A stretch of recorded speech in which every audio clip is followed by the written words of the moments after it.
Rahul versus Rajnath లోక్సభలో రచ్చ. లోక్సభలో ప్రతిపక్ష నేత రాహుల్ గాంధీ చేసిన ప్రకటన సోమవారం తీవ్ర గందరగోళానికి కారణమైంది.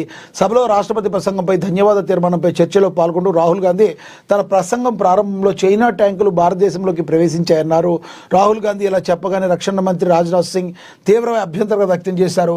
ఇదే సమయంలో హోంమంత్రి అమిత్ షా కూడా తన సీటు నుంచి లేచి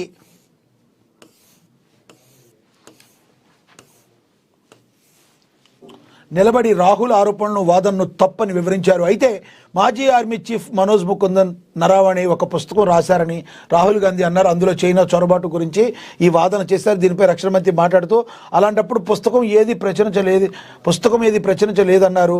ప్రతిపక్ష నాయకుడు సభను తప్పుదారి పట్టిస్తున్నారని రక్షణ మంత్రి అన్నారు. ఈ అంశంపై అధికార పక్ష ప్రతిపక్షాల మధ్య సుదీర్ఘ చర్చ జరిగింది. లోక్సభ స్పీకర్ ఓం బిర్లా ప్రతిపక్ష నాయకుడిని పదే పదే అడ్డుకున్నారు. రాహుల్ గాంధీ మనోజ్ నరావణే పేరును పదే పదే ప్రస్తావించారు. రాహుల్ గాంధీ సభలో నరావణే గురించి ప్రస్తావించినప్పుడల్లా అధికార పార్టీ సభ్యులు అభ్యంతరం చెప్పారు. రక్షణ మంత్రి రాజ్నాథ్ సింగ్ తన సీటు నుంచి చాలాసార్లు లేచి నిలబడ్డారు. అమిత్ షా కూడా చాలాసార్లు లేచి నిలబడి ప్రతిపక్ష సభ్యులను వాస్తవాలతో మాట్లాడాలని కోరారు.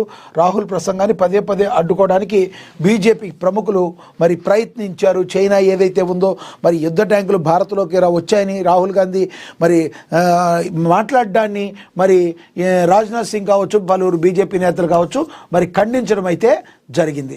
ఇక